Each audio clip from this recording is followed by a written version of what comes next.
여러분은 과연 어떤 삶을 살고 있나요? 보살의 삶을 살고 있나요?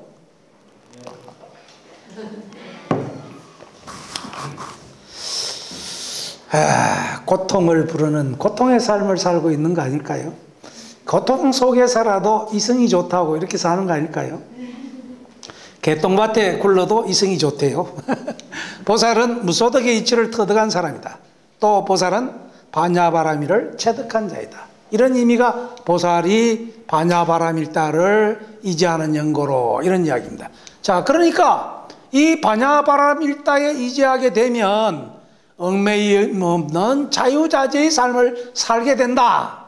그래서 원효 스님이 무예가를 부르는 것처럼 뒤웅박을 두드리면서 오히려 여섯궁에 들어가지고 설총을 잉태시키고 나서 더 말하자면 어떤 의미에서 보면 자유로운 삶을 살았다는 거예요.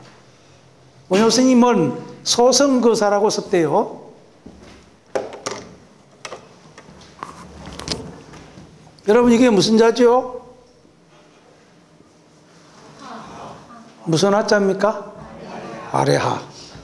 요걸 띠쁜 거, 요거는 뭘까요? 전복자입니까? 네, 이걸 갖다가 적을 소자라고 그럽니다. 왜냐하면 우리가 보통 상, 중, 하 이렇게 쓰거든요. 근데 이 아래 하자에도 못 미친다 그래서 꼭대기를 떼어버렸기 때문에 이게 적을 소자라는 거예요. 그래서 원효 스님은 적을 소자 소승거사다 이렇게 했는데, 여러분들이 복승거사다 이러면 안 되는 거예요. 아시겠습니까? 전복자가 아닌 저거는 소승거사다. 그래서 원효 스님은 스스로가 나는 계율을 지키지 못한 사람이니까 소승이다. 그러나 사실은 소승이라는 의미는 뭐냐면 그 중생 속에 들어가서 중생의 삶을 체득하고 남들이 안 하려고 하는 그걸 체득해 본 사람이라는 뜻이 있다는 거죠. 이게 바로 이제 말하자면 공의 도리를 체득하는 그 재미있는 세계를 이야기해 주는 겁니다. 예, 무예가. 근데 이게 화엄경에 보면 이런 이야기가 나옵니다. 자, 여기에 보면 문명품, 말하자면 밝음이라는 것을 묻는 품에 이렇게 이야기합니다. 일체에 얽매임 없는 사람이라야 죽사리를 벗어난다. 이게 일체 무예인이라야 일도 출생사, 말하자면 생사를 벗어나는 거예요.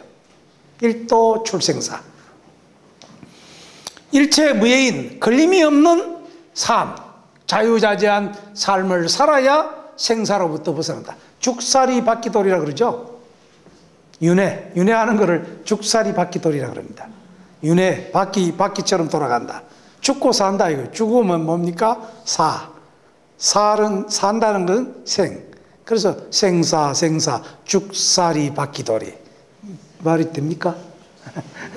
우리말로 하면. 근데 이렇게 우리말로 쓰면 될 텐데 한문으로 생사윤회 이렇게 쓰잖아요.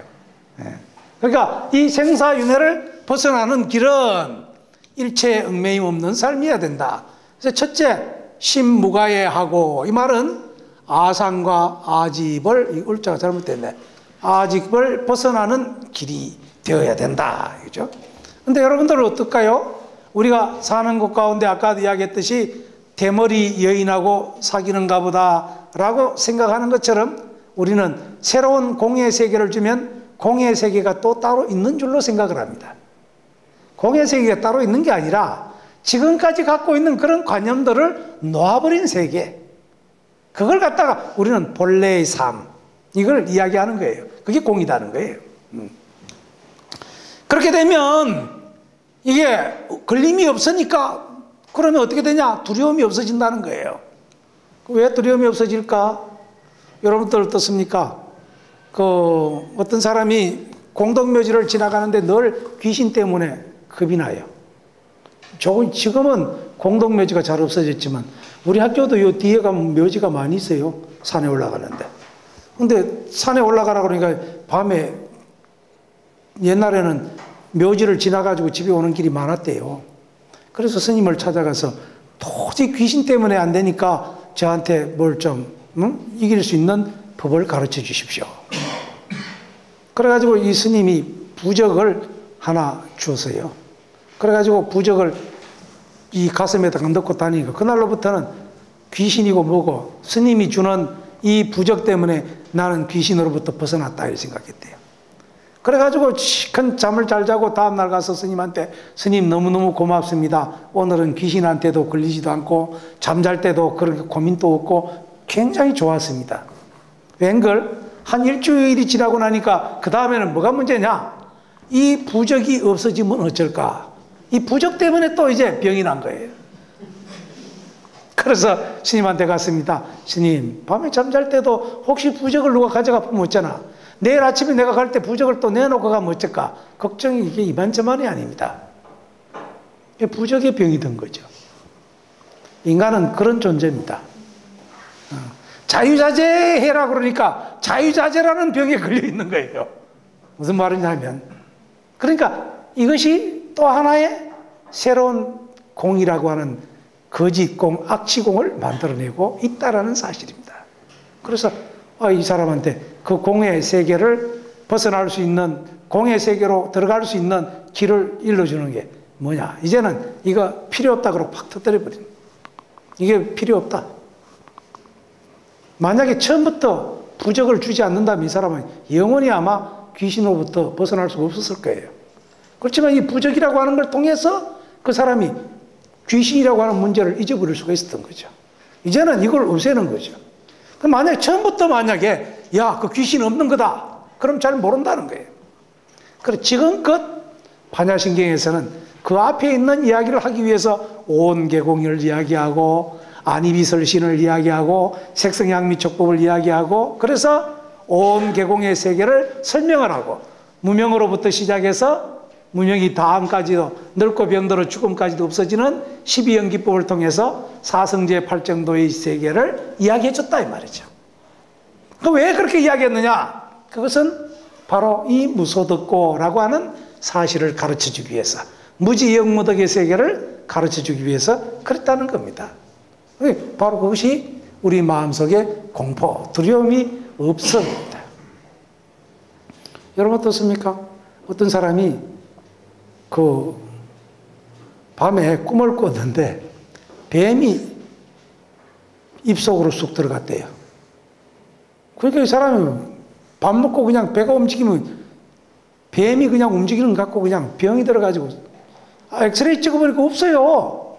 그래도 뱀이 있다는 거예요. 이 사람 병을 어떻게 해결합니까? 그래서 제일 좋은 방법이 뭐냐 하면 그 사람이 잠잘 때 옆에다가 뱀 한 마리를 넣어 놓는 거예요. 그리고는 그 사람이 아침에 일어났을 때, 야, 이 뱀 나왔다, 이제. 그리고 그날로부터 이제 뱀으로부터 해방되는 거예요. 실제로 여러분 혹시 그 KBS2에서 나오는 마음이라고 하는 6부작을 보면 거기 그 어떤 사람이 오이를 못 먹는 사람이 있어요. 오이를 먹지를 못해요. 오이만 먹으려고 그러면 비린내가 나서 전혀 못 먹습니다. 근데 이 사람은 어떻게 하느냐? 최면수를 걸어요. 최면수를 걸어가지고 오이를 먹을 때에 이게 청양고추다. 청양고추 되게 맵지? 예, 맵지요. 그래, 이게 청양고추다. 그러고 줍니다. 그러면 막 이게 혀가 얼얼할 정도로 맵다고 그럽니다.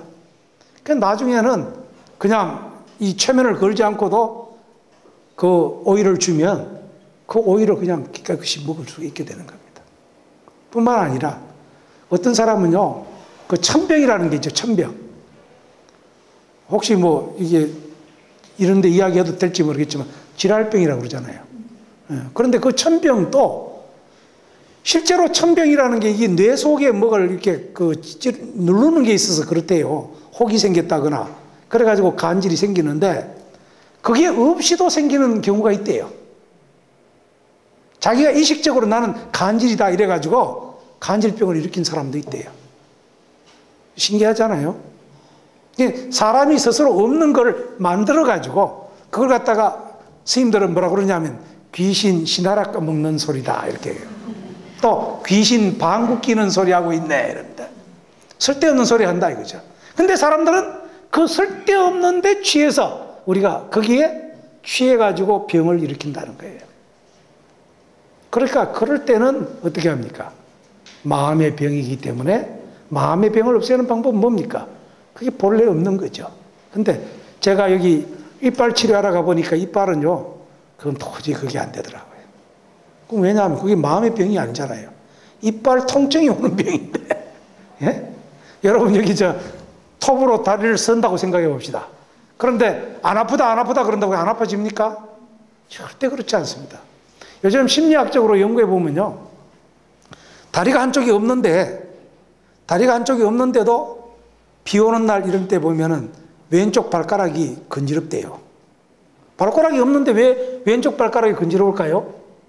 이미 어릴 때부터 왼쪽 발가락이 건지럽다는 관념이 이 머릿속에 딱 기억이 되어 있기 때문에, 그래서 그게 해결이 안 되는 거예요. 그러니까 발가락이 있으면 끌거라도 주는데 발가락이 없으니까 건지러운 걸 어떻게 해결합니까? 없는 발가락이 건지러운데 여러분 어떻게 해결하면 좋을까요? 그것도 방법이 있더라고요. 어떻게 하느냐 하면 거울을 만들어 놓고 정상적인 다리를 집어넣으면 반대쪽에 거울에 반사가 돼요. 그럼 어떻게 합니까? 거기 오른쪽 발가락을 간지르면 왼쪽 발가락이 간지르는 것과 똑같은 효과를 느끼기 때문에 이게 시원하다 이렇게 한다는 거예요. 신통하죠? 옛날에는 그냥 우리께 설명하기 어려웠는데 마음의 상태에 대해서 이런 말하자면 굉장히 이제 발전이 돼가지고 우리 마음에 대해서 설명을 하는 거예요. 그러니까 우리가 부질없는 생각을 그렇게 우리 속에 갖고 있는 거죠. 이게 바로 다 공한 거다는 거죠. 근데 그 공하다는 사실을 깨닫지 못한 거죠. 야, 네 부처돼야 된다 그러다. 아니야, 나 중생이야. 난 중생이고 싶어. 이게 들어있다는 거예요. 그래서 사르트르가 말하기를 사람은 자유의지를 주면 자유는 고통을 부른다. 이렇게 거꾸로 생각하고 산다는 거예요. 반야신경은 뭐예요? 고통을 벗어나는 길은 내가 자유롭다, 공하다는 사실을 깨달으면 된다고 그랬는데 오히려 반대로 우리는 생각하고 산다는 거예요. 참 인간이라는 게 이상한 인간 존재입니다. 그래서 여기 보면 무유공포, 두려움이 없음. 그래서 우리가 뒤바뀐 게 전도거든요. 전도됐다 그러잖아요. 자동차 넘어간 걸 전도됐다 그러죠. 뒤집어졌다 이 말이에요. 그래서 전도되고 꿈꾸는 그런 생각, 뒤바뀐 생각을 멀리 벗어난다. 멀 원자, 벗어날 이자죠. 그래서 멀리한다. 멀어져야 된다. 근데 여러분 어떻게 해야 멀어집니까? 멀어지려고 그런다고 해서 멀어지는 게 아닙니다. 그죠? 그건 내가 그랬구나 하고 알아야 되는 거죠. 그게 바로 지혜입니다. 뒤바뀐 꿈 환상이죠. 여기 보면 이제 인도의 왕이 말이죠. 밤에 거짓 꿈을 꿨대요. 거짓 꿈을 꿨는데 그 해몽하는 사람한테 부탁을 해가지고 그래 이게 왜 그러냐 그러니까 그것도 거짓이고 왕으로 사는 것도 거짓이고 그렇다고 이야기했다는 거죠. 근데 사람은 그걸 모르고 꿈 해몽을 하려고 여러분들 그러잖아요. 스님한테 저한테 여기도 아마 묻는 사람이 스님 제가 이런 꿈 꿨는데 이게 어떤 길일까요? 내가 압니까?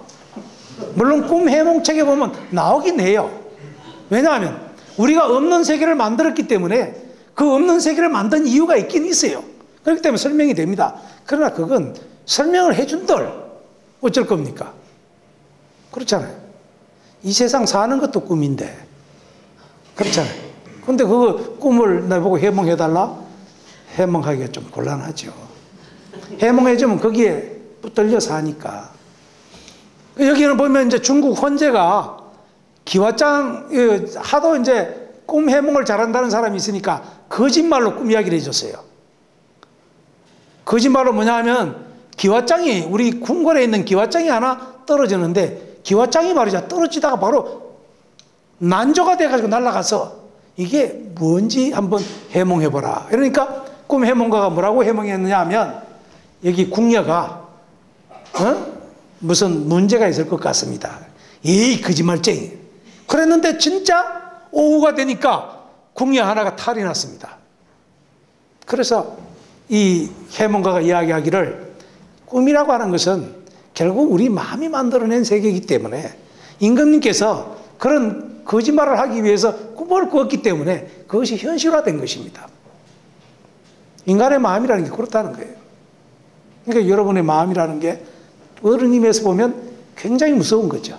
원효 스님이 어젯밤에 그렇게 시원하던 물이 오늘 그것이 해골박의 물이라고 하는 순간 구역질이 나는 게 이 세상사 일이라는 거예요. 이게 이제 말하자면 그래서 이런 것들이 바로 전도몽상이죠. 그러니까 이걸로부터 다 벗어나니까 그 다음에 열반의 세계에 값진 열매를 얻게 된다. 열반이라는 게 뭐냐? 입으로 불어서 끈다 이랬어요. 이걸 갖다 취멸 이렇게 하고 혹은 정멸, 고요할 적자, 멸할 멸자입니다. 그죠? 고요한 세계. 지멸, 거칠 지자, 멸할. 그 다음에 고요할 적자, 고요할 정자입니다. 그죠? 말로 정자. 고요해서 적정한 탐진치, 탐욕과 성냄과 어리석음의 삼독과 번외망상을 다 소멸시켜버린 자리를 우리는 열반의 세계라고 한다.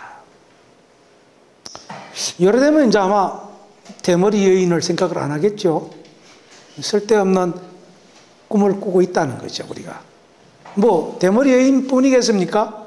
남자는 마누라가 대머리 남자 만나고 왔나 생각 안 하겠습니까? 요새는 세상이 바뀌어가지고 그렇대요. 옛날에는 여자가 남자 걱정했는데 요새는 남자가 여자 걱정하는 세상이 됐대요. 그래서 공포가 없어져 있는 이 세계는 뭐와 같으냐? 시무예인과 같아.